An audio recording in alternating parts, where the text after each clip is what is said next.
Let's do it. Let's do it. Broadcasting from around the world, you're listening to The First 100, a podcast on how founders acquired their first 100 paying customers. Here's your host, Hadi Radwan.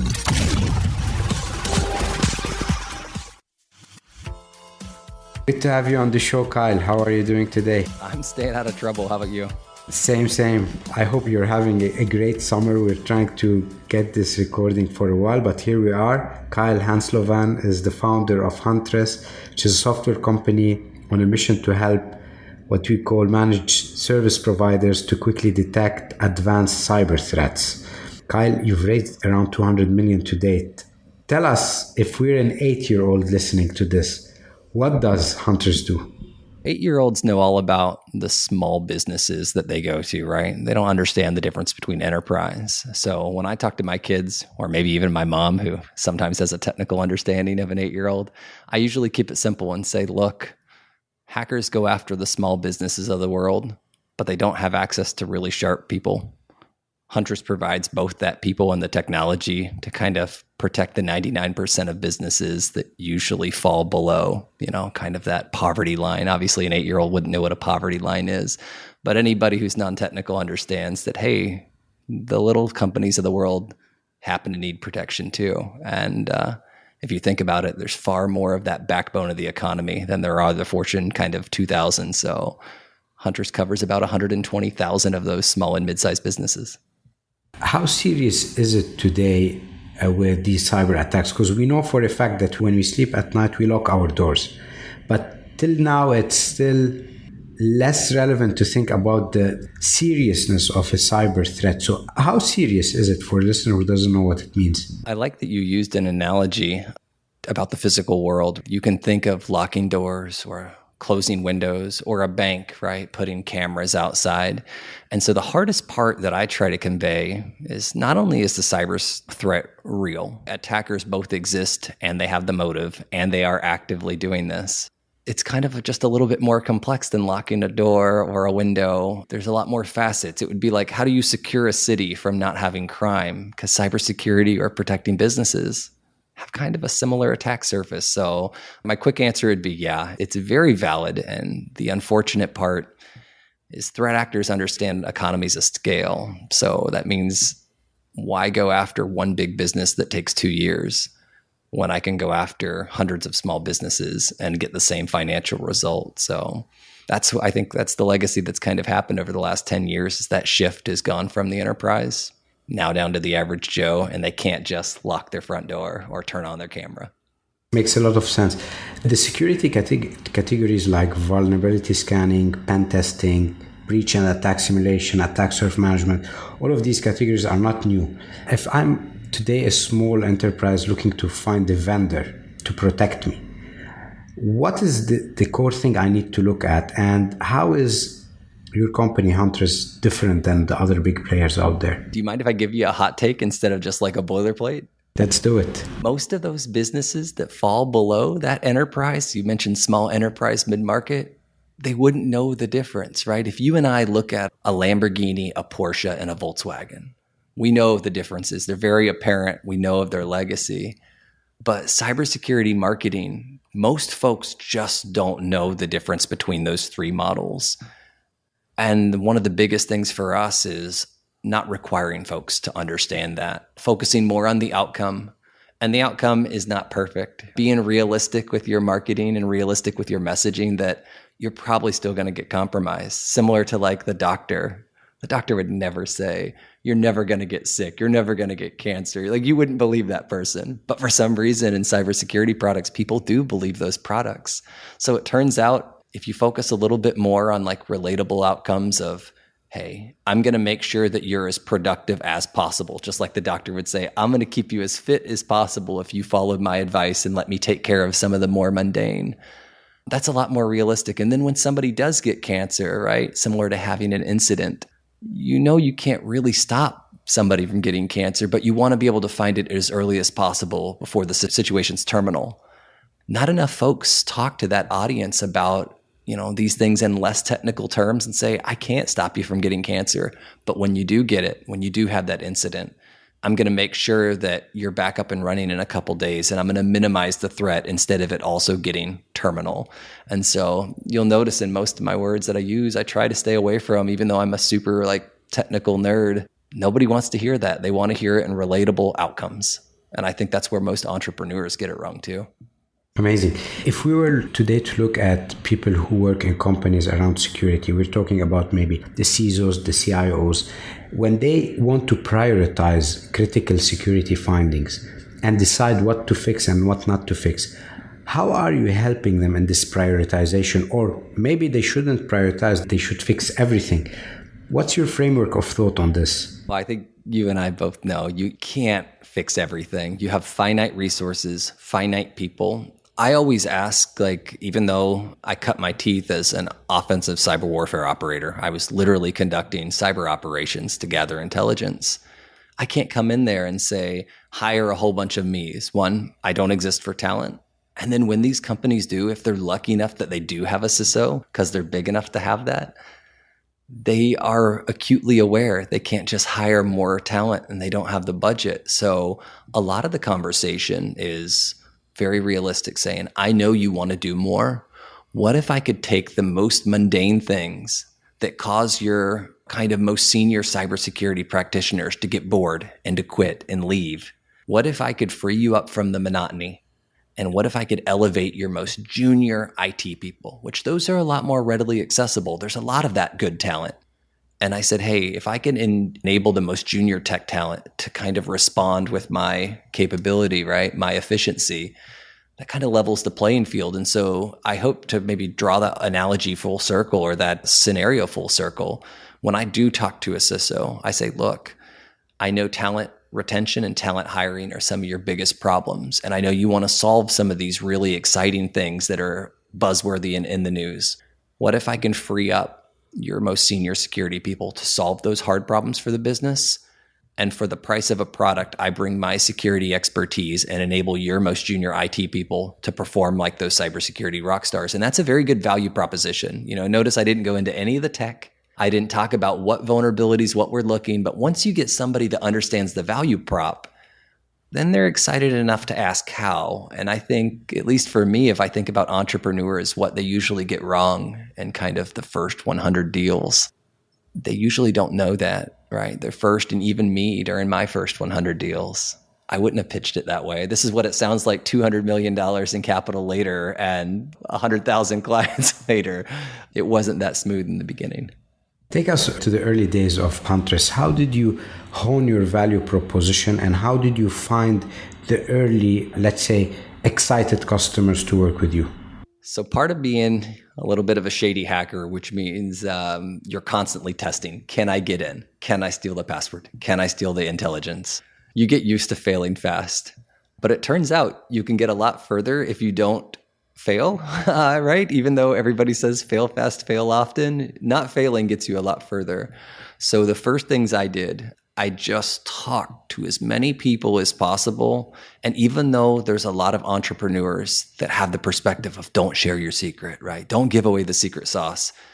I tried to give my secret sauce out to everybody. And what that happened is the end result is most folks told me where my ideas were very bad, or at least forced me to challenge and rethink my ideas. And combining that with failing fast and failing often, meaning going out and talking directly to prospects, being as the CEO and founder the first salesman, that caused me to really learn very quickly how wrong I was and being okay with being wrong, being okay to listen. And that's embarrassing. Remember, I said I went after the smallest businesses first. We're talking businesses under 2,500 employees, sometimes down to 20 employees.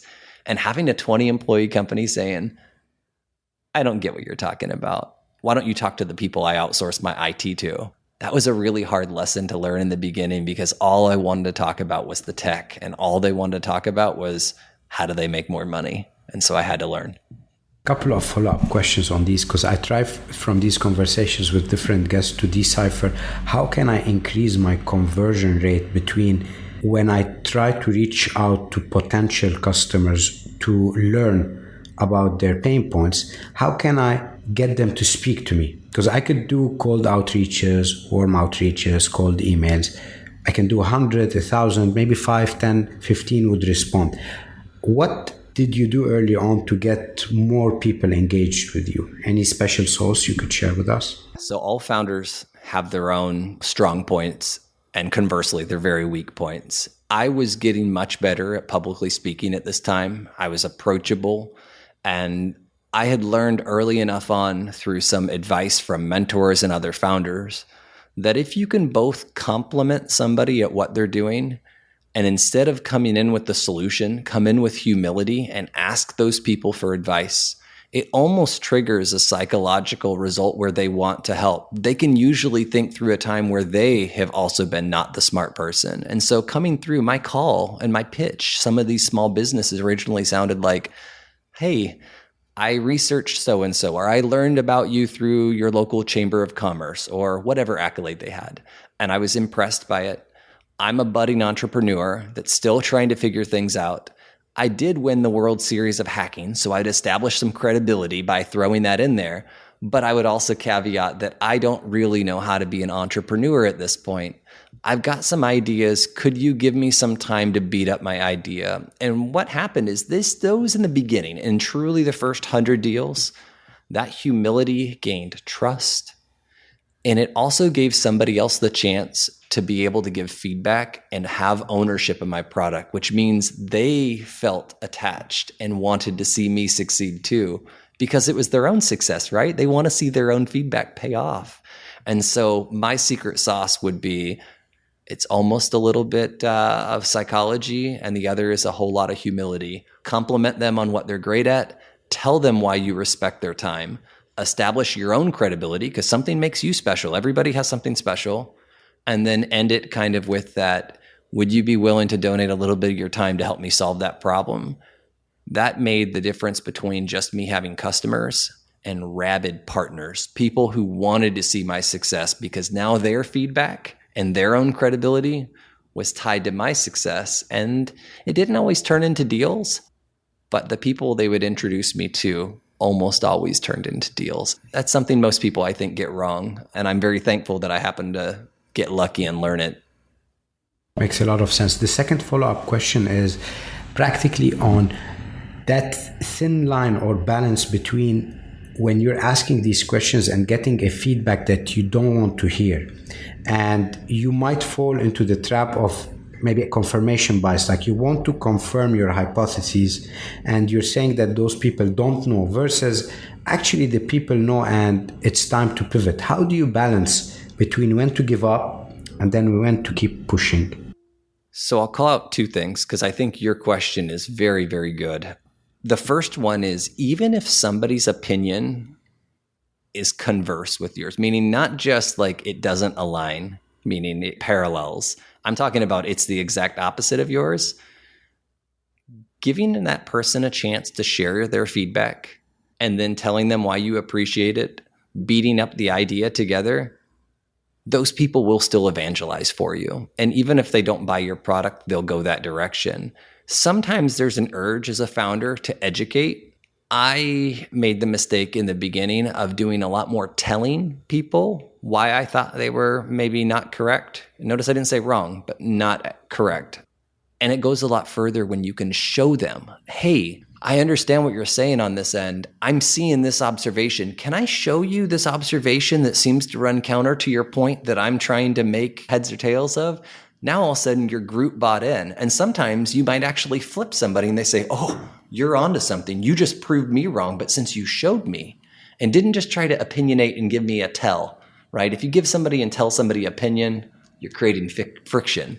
And so the second part of that, right, is at the end of the day, lifeblood of your company is revenue. So you have to know when to quit these conversations. And sometimes you run into that converse feedback that you'll never be aligned.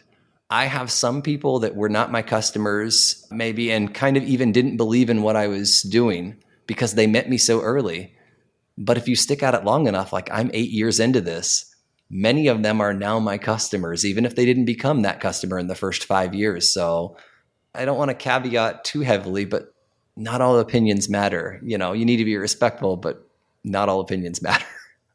Excellent advice. And I love the fact that you're stacking relationships, which eventually, would build up. This is what they told me when I started my newsletter. They said, the more content you put out there, the more you're stacking content, eventually people would start reading, sharing, and then your newsletter would grow organically, which is exactly after 8 years, what you mentioned, stacking a lot of your value out there.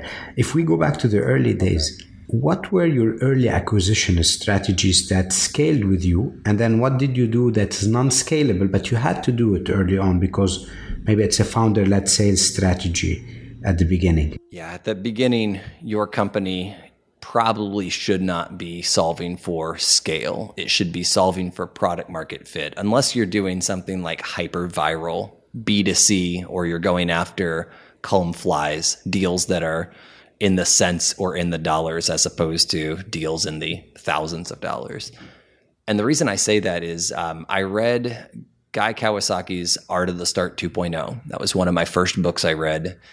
And I didn't read a lot of books. I know some founders, they live in them. I read only a select few, and I gathered the tidbits that related to me, inspiration.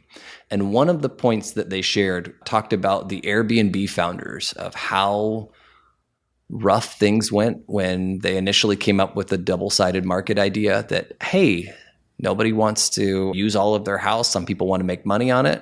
Some people don't want to stay in something as fancy as a hotel. That's the double-sided. But what happened is the early days of Airbnb, people didn't take great pictures, and they didn't clean up their house very well, and it was very dirty, and it was very kind of not welcoming. I wouldn't want to stay there. I would feel unsafe, and that was an issue. So very similar to those founders who went in and started cleaning and taking pictures to help get those first deals, which then grew competition amongst the Airbnb listers. That can't scale. And my experience was very similar. I did hacking demonstrations, like when I said I would show, not tell. And then I got better and realized, okay, the hacking demonstration they like, but I could record that. And now I could make it more succinct. Now, how can I enable somebody else, maybe my first, in going from founder sales to that sales rep, right? My first sales engineers or my first account executives. And what I was doing is I was packaging my magic into a very succinct story, and also thinking through as a founder, how do I enable this salesperson that isn't a hacker, isn't a sexy founder, to still feel just as credible? And I learned that from the Airbnb side, that the stuff they did, they can't clean houses and take pictures for everybody else. But what they did is they inspired, they packaged it up and caused the other Airbnb sellers to take great pictures. And that became viral. And what happened is I distilled my magic the same way. And I think that should be part in the beginning. You don't need to scale for your first 100 deals. But if you're not learning what is the magic of your unscalable activities, and then thinking through how do I package and distill these and allow anybody to do this, you might only get to your next 100 deals as opposed to your next 1,000 deals. Hindsight is 2020. If you were to go back in time, is there a failure that you would undo? The whole founding of Huntress is built on repeated failure. So there's a lot that I would say I would undo. Maybe I'll tell the most embarrassing one, and then I'll think through if I've got one. Like, for instance, I mentioned I was calling these small businesses, and I was given a pitch. Hey, I love your expertise. I had won the World Series of hacking. I think I can help, but I really don't know. Do you have the time? Actually, some people said, I love what you're doing, but I outsource all of my technical stuff to somebody who takes care of this for me. It took me like 5 phone calls in a row. Like, it was a long time for this to get to that level that I realized, why don't I call the people that they're outsourcing to? Like, I don't know why that took so long, but it's like really embarrassing if you think about it in hindsight. And I think where I would change wouldn't be that one particular action, but more of the motion. If you can identify people giving you negative feedback or start being better aware of where you're having issues, take the time to explore those and do it faster than what I did, which was I just kept at it over and over and over. And it took me way too long to realize, stop going to each individual small and mid-sized business. And why don't you go to somebody who manages the IT for 100 businesses? Also, when you close one of those customers, you get like all 100 businesses as well. So it's much more efficient. But I think for me, I really wish I would have put more time in understanding my failures instead of just shrugging them off. I should have been more analytical. Amazing. What's a principle that you live by that has served you well in your journey? For us, it's transparency. I know that coming from like a intelligence background where I worked at the NSA, they don't do anything that's transparent. It's all very clandestine. So that was an important thing to me. What I didn't realize, if you can be transparent and push it up to its boundaries, not to the point that you ever cross somebody's privacy. A good example of this would be like we recently just kicked off a Series C. When that Series C, we gave our full team and full access to all the metrics, the finances. And we don't just do that, for instance, on a Series C. Every board meeting, it's the last Friday of the month, the first Tuesday of the month, which is today that we're recording this. It happens to be the town hall, and I will go share my entire unredacted board slides, all the finances, where we're doing really well, and most importantly, where we're failing. And every time I go back and I look at that principle of all the things I could do right and wrong, you just get so much more trust when somebody believes in why you're doing it because you were transparent. And there is only one truth, right? When you're transparent. If you're transparent but lying, that's not really transparent. And so for me, that radical candor paired with radical transparency has done us really well and helped us scale a lot faster than most companies. Amazing principle, even though a lot of people are very cautious in sharing their numbers because competition is sitting around, journalists, people badmouth you, trolls over the internet, you name it. That transparency becomes sometimes a nightmare for a lot of people, even though it's the right thing to do because you need to build trust, right? And I didn't even realize I was saying that to you earlier with the case that I said, share your intellectual property, share your most sensitive details, because you'll get both trust, validation, feedback. And I think this boils down to that principle that the only thing that separates companies is their execution, right? And if you can get over that, get over the ridicule and just say, I was transparent, you can't really get faulted for that. Even when you're doing bad, you can say, I told you I was doing bad. I've had plenty of bad times, but I'm still a company creeping up on over 100 million in recurring revenue. And I've had plenty of bad times. So don't let that hold you back. Or that's what I would share with the audience that's listening right now. Amazing advice. Thank you for doing that. Did young Kyle ever exhibit any flashes of entrepreneurships early on? Gosh, this is where we get into that shady gray area. I was thankful I joined the armed forces at 17 because when you have to do the polygraph, they ask you, tell us all these questions back to your 18th birthday. And when you're 17, they never asked. But I always had this hustle. It was just something, you name it. I would go to Costco and I would resell candy or stuff at school. You weren't allowed to. It wasn't an official fundraiser, but it started there. More nefarious things were like, maybe helping people with school paperwork and stuff along those lines. I was a bookworm, so I always had some of that, but it was always this like right level of it was hustle mentality combined with like that opportunity, that gap. And I turned out that going for the gray areas of like bootleg candy at school or doing people's homework or helping them do nefarious things, that's a little bit too gray. But if you can find gray niche markets, like for me, there's 100 other great companies that go after the enterprise. My gray area was, what about all the companies they don't go after? And it turned out that was greenfield. So just like I had the greenfield opportunity of, again, supply and demand for candy at school, that's not much different. So I think there's probably some elements or steel threads that from me as a scrappy kind of broke child all the way to kind of a scrappy broke founder, they remain true. I love that mentality, especially when you go out to pitch your idea. There's probably a lot of VCs that would have told you, you know what, large enterprises is where the money is. It's very hard to crack the small guys there. They don't have a budget. Yet you persevered and you pushed there. What sort of mental characteristics do you have so that you could say, you know what, I believe in the idea?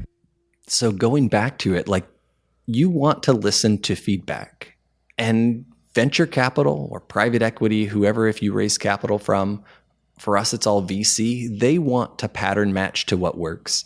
Most of the time, unfortunately, that means white males, Ivy League schools, building tech, great margins to enterprise. That's the pattern. It's not the only pattern, but that's the majority.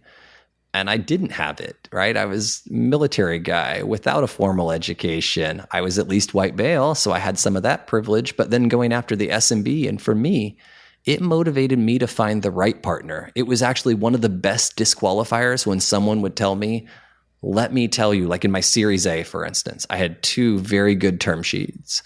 We took the one from the most people would call the second tier investor. To me, it was the perfect tier investor. It was the right investor for the right market that had the right belief, the right experience. And even though the investor that I took in Series B happened to be more of the pattern matching to that one in Series A I passed over, there's a right time and right place for that investor too. So if I could give 2 things, is not only your mental state, you have to be able to hear no over and over. You have to be slightly wrong. As a founder, everyone is going to tell you you're wrong. Even your parents will tell you you're wrong. Your friends will tell you you're wrong. Sometimes they're right.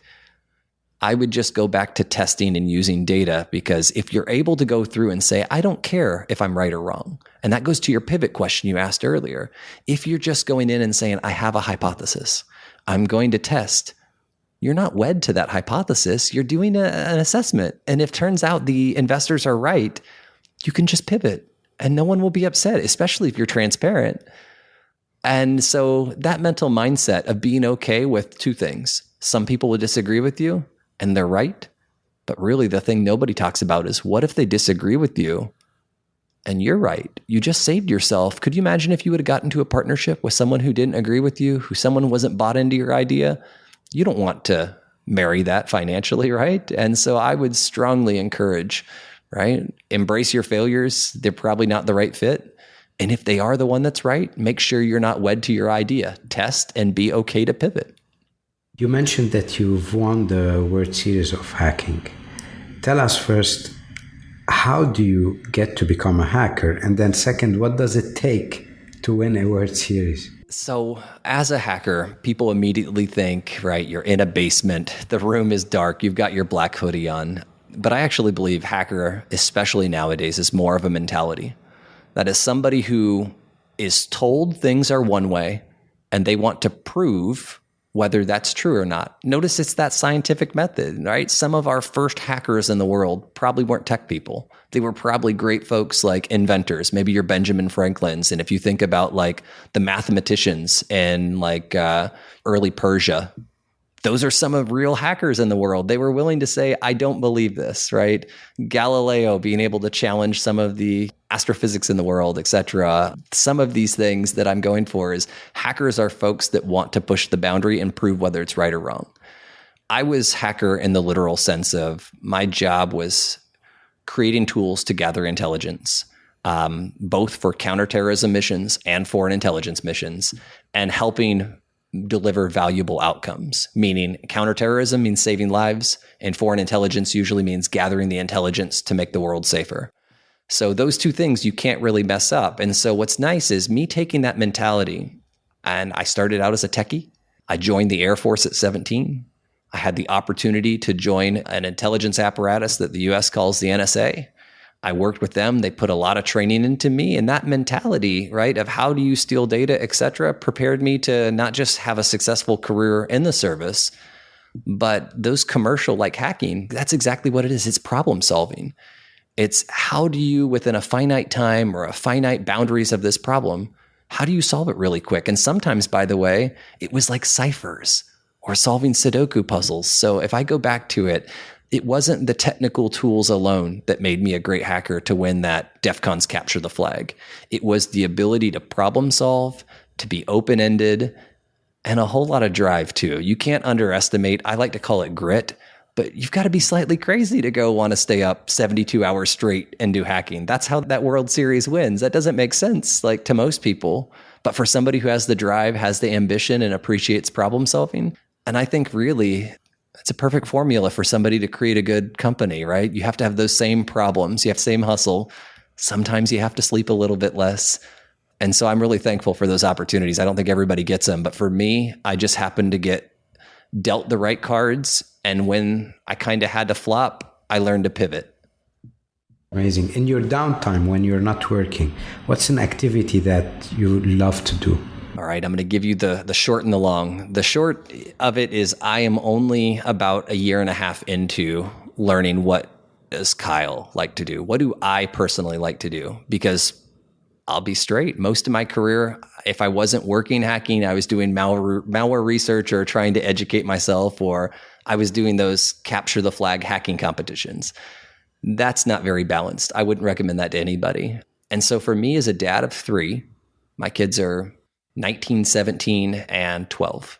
You can imagine I'm investing a lot more in my family and a lot more in myself. So I go to the gym now. I gym 3 days a week.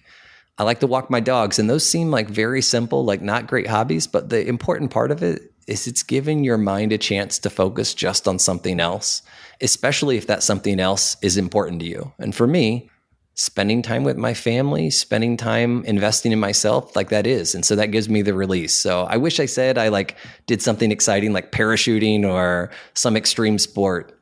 But the reality is I just try to keep myself balanced. I like to eat good food, and that works for me. Amazing, Kyle. Thank you for stopping by. One last question. What's next for Kyle and Huntress? All right, let's take those 2 parts. What's next for Huntress is simple. I mentioned that we're protecting 120,000 mid-size and small businesses of the world. There is over 33 million small businesses just in the US, let alone globally. So I've got a lot of work to do looking at the opportunities for being a public company, but that still is just the beginning. So now is the time I focus on scale, the right process, the right people, going international, building multiple products. We now have 3 products instead of just 1. Those are things you don't do your first couple years. You probably shouldn't, because you would only be mediocre. So that's what Huntress is going. For me personally, it's about getting the right team and the right balance and making sure that, I sprinted the first half of this marathon. And in many times, my co-founders and I, we almost burnt out. I think most people don't consider how real that is, that if you want to make a truly iconic company of consequence, you have to go marathon after marathon after marathon. And how good of a difference can you make to the world if you sprint it and burn out before you even cross your first finish line, let alone the endless finish lines that come after? So for me, I'm focusing on personal health. I'm focusing on happiness, and that'll allow me to do, those Huntress goals I led with. Amazing. If our listeners wants to add value to you, where can they reach you? I'm super active on both LinkedIn and X, I guess Twitter, whatever we call it these days. And I actually try to respond. So yeah, big fan of being able to give people hot takes and advice on how I mess things up rather than advice on what worked. We'll put all of these in the show notes. Thank you for stopping by, Kyle. We wish you the best of luck in your journey. Hey, I appreciate the thoughtful conversation. These were great. Thank you so much for listening to the First 100. We hope it inspired you in your journey. If you're enjoying the podcast, please subscribe to our podcast on Apple iTunes, Stitcher, Google Play, or Spotify, and share it with a friend starting their entrepreneurship journey. Leave us a 5-star review. Your support will help spread our podcast to more viewers.